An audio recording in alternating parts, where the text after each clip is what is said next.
Okay, so how to find a job using social media. So the first thing is don't rely on social media alone. There's lots of things that you can do to be proactive, to have the jobs come to you without you having to go and spend hours and hours trawling social media sites. So job boards are still very important. A lot of jobs are still put up on job boards. We don't subscribe to anywhere near the amount of job boards that we used to back 5-6 years ago. We have a couple, but the only reason we use them is to search. So putting job for our industry where there's a staffing shortage, putting a job ad up and hoping that people are going to come back, you're kind of dreaming. It's not going to work that way. It's proactive recruitment. You might get the odd one or two, but for the most part we're going out and searching for these people. And so it's really important that you have a way of searching the job boards, searching LinkedIn, searching Twitter, searching all these different things. The best way to do that, and one of the biggest job aggregators out there, is Indeed.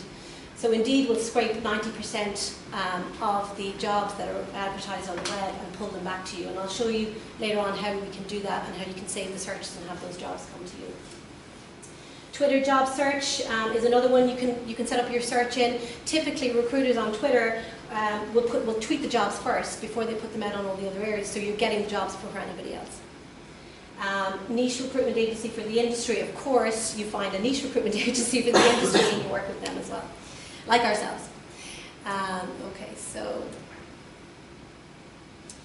Okay, so I touched on this a little bit, but just to show you how you would look and do a search on Indeed and save it. So the best thing to do, most people will look at these things on their mobile phone, but if you actually go in and load it on your desktop, so go Indeed.com or Indeed.ie or whatever country you happen to be in, and you'll come up with just a simple search. So there's two search bars. You put in your keywords, you hit search. What you want to do is you want to hit advanced search.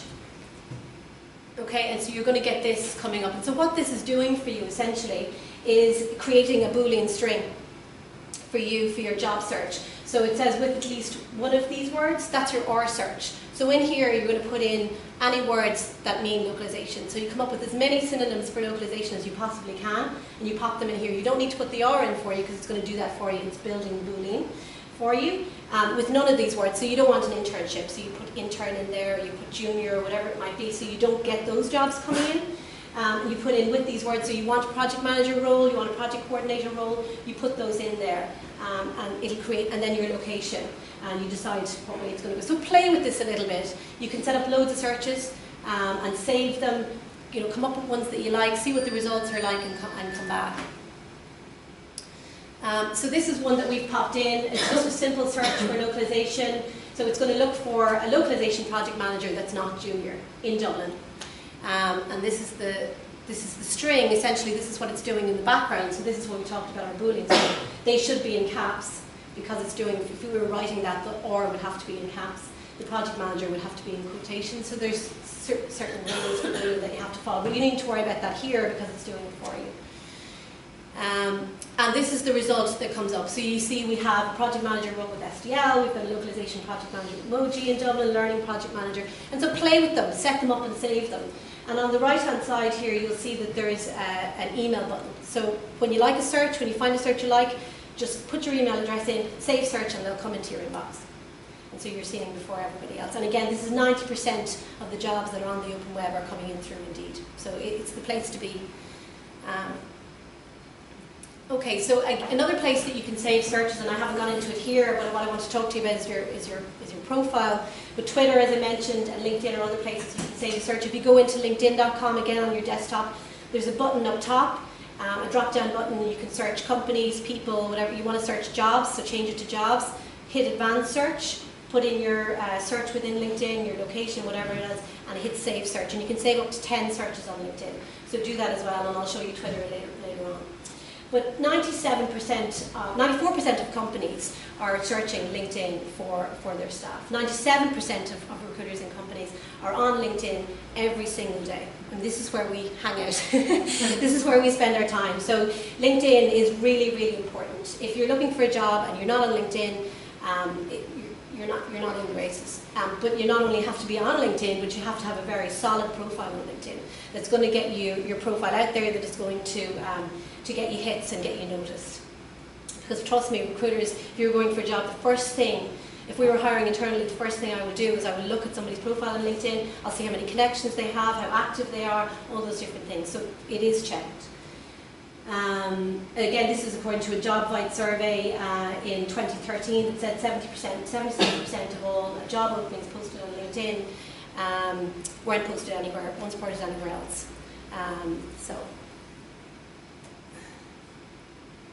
So what I'm going to talk to you today is how to become an all-star. I don't know if any of you have noticed the circular button on the side of LinkedIn that starts off in green with beginner.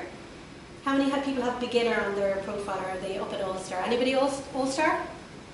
All-star, okay, so you guys are all-stars, okay. Well, we'll just tell you the rest of you how to be an all-star, and there's some simple rules to follow in order to get all-star status, okay? So these are the basic things that you need to look at. So your basic information, and I'll go through them in more detail through it, your profile photo, your summary, work experience, education, skills and experience, and your connections.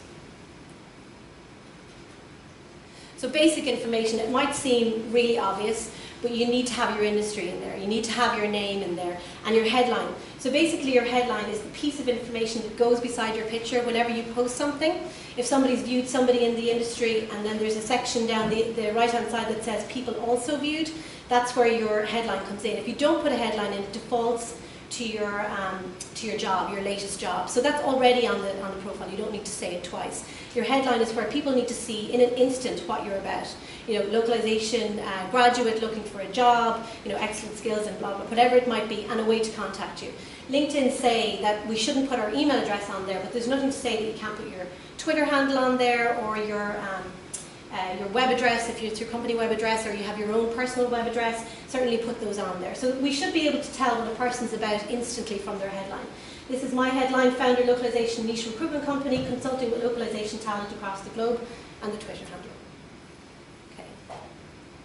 So this is a really bad example of a profile photo that you shouldn't have up on LinkedIn, or anywhere for that matter, if you're looking for a job, okay?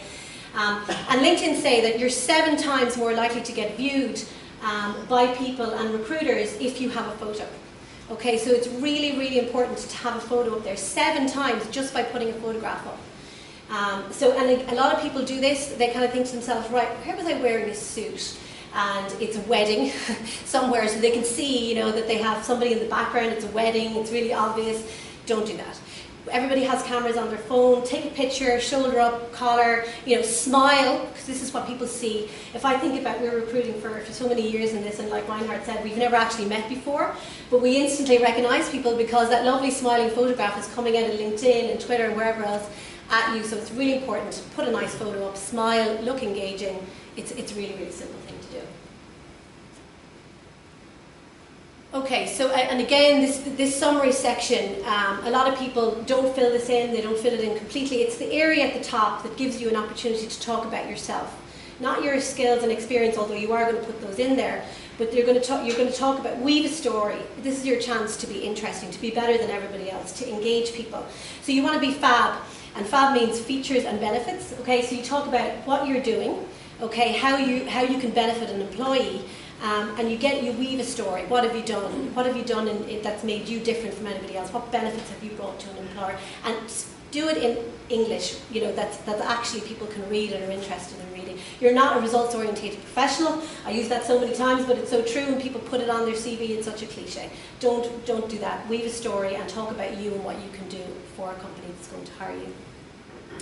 Education and work experience. So LinkedIn say that you need to have a minimum of 3 jobs in order to reach all-star status, okay? So, okay, we might have had 3 jobs if we're just coming into the market, but you've strawberry picked somewhere, or you've babysat, or you've done something. Just put it in and talk about the skills that you learned in that job, no matter what it is. We just need 3. We're not telling you to lie, but we're telling you to be creative and come up with 3 jobs. It'll get you to that all-star status. Okay, so skills and experience. LinkedIn have come up with a really interesting way to get your network to endorse your skills. So if you put your skills up, so you can put up to 50 skills at any one time. I would say don't put them all up together, because every time you put up a skill, your network gets alerted such and such has a new skill, and they're prompted to endorse you for that skill. So do it over time, so that you can be brought up to the top of people's searches as many times as possible. So you put in whatever it may be, good communication skills, your education is a skill, you know, your communication skills are skill. Come up with as many skills as you possibly can, and then your network will endorse you for those skills. And that's where you get all those lovely numbers, 99 plus, you know, for localization, for translation. People look at that. It's impressive. And you want to be impressive if you're looking for a job. So I would say definitely add those skills in over time. The last piece then to get you to that all-star status is you need to be connected with at least 50 people in LinkedIn in order to be an all-star, okay? So you have friends, you have groups, you have alumni, whatever it might be, go and connect with as many people as possible and get your connections up. Yeah, I think I've 5,000 connections, something like that, and obviously I'm a recruiter. There's people out there with way more than that. You don't want connections with people that are not relevant, but you want at least 50. Okay, so connect with people, get networking. I touched on this a little bit earlier on, but this is Twitter, and again, just like some of the other boards that are out there, you can have the Twitter jobs come to you. So recruiters like us, and it's really boring, but all day we tweet our jobs, tweeting jobs all day long. So if you've got a recruiter in your network that's a localization niche recruiter, one that you're interested in those jobs are tweeted. Typically they're tweeted before they go anywhere else. Okay, so you're seeing them first. So you want to set up a Boolean string for yourself on Twitter.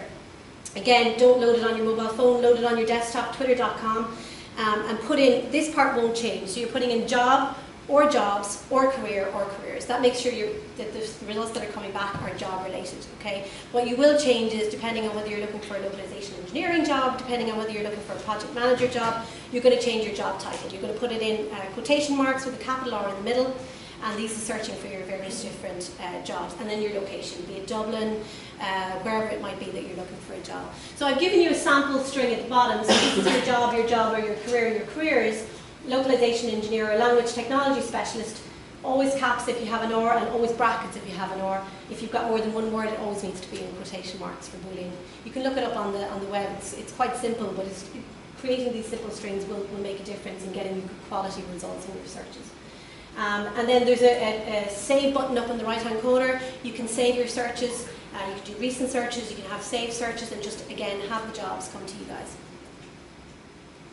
And this is the result that we did, so that for that string, these are the type of jobs that are coming up. So you see localization people coming up in the tweeting of jobs, and various different other ones that come out. So it's smart, it's a smart way to do it.